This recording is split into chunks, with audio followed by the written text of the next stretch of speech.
It's 1941. We're in the midst of World War II. Momentum is in favor of the Axis, with Germany's massive army and air force overrunning Russia and Japan's modern navy stomping on China and Southeast Asia.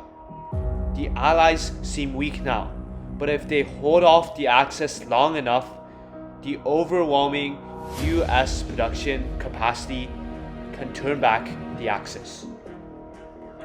Meet Stalin, a communist dictator and the leader of the Soviet Union. Churchill, the brave leader of the Royal Air Force, British Army, and Royal Navy. This is Roosevelt, the leader of the Americans who ultimately won World War II. Meet Hitler. Meet Hitler, a fascist leader, the mastermind behind World War II. And Hirohito, the longest reigning emperor of Japan.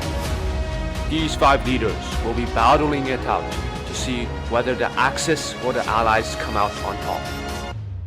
Axis and Allies 1941 is a 2 to 5 player World War II strategy game created by Larry Harris. The Allies are made up of the United States, Great Britain, and the Soviet Union. They will be facing off against the Axis, consisting of Japan and Germany. Each of the 5 players will represent one of the nations that I have listed, and if there are fewer than that, they can take more than one nation. The goal of the game is pretty intuitive, and it's just to win the war. How do you do that? Well, for the Allies, that would mean capturing 2 opponent cities, either Berlin for Germany or Tokyo for Japan. And for the Axis, that would mean capturing 2 of the 3 enemy capital cities, which would be either Washington DC, London, or Moscow. The game takes place in rounds. In each round, each country has a turn where they can build, deploy, maneuver, and command army divisions, air wings, and naval fleets. You want to capture more territory because it increases your production levels, allowing you to build more military forces to capture even more territory. First, let's talk about the balance of the game. There are a few components to this. One is the country balance. Since the strengths of the nations are not even, with some countries like the United States a massive powerhouse in production, and other countries like the Soviet Union, which has a measly army and a navy and air force close to nothing. This means that for some players, it can be not very fun. It does make the game more historically accurate, but if you're Stalin, good luck. This is how I feel when I play as the Soviets in this game. Red Army assemble! What? I only have 4 men? What about my trucks and tanks?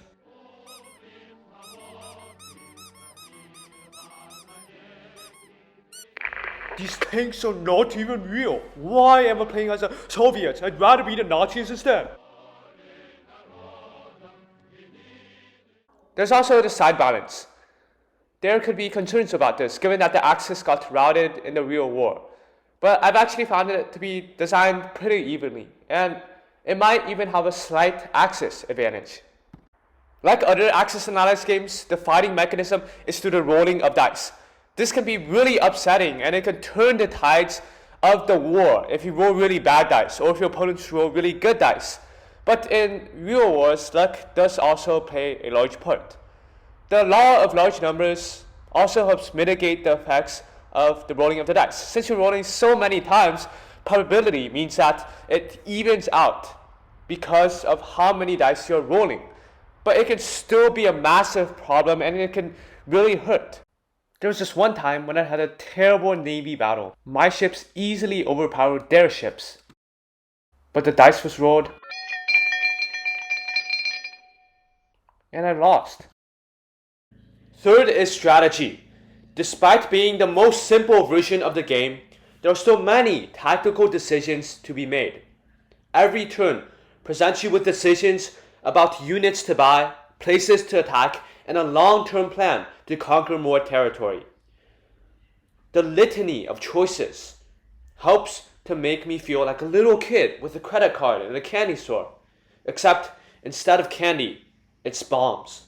But the importance on strategy can cause the game to grind to a halt, as some players start thinking and calculating every move they make. Axis and Allies is a great game with lots of strategy and thinking involved. This version is also a great introduction to the rest of the Axis and Allies saga, so if you want to get into a war game, here's one you can start out with.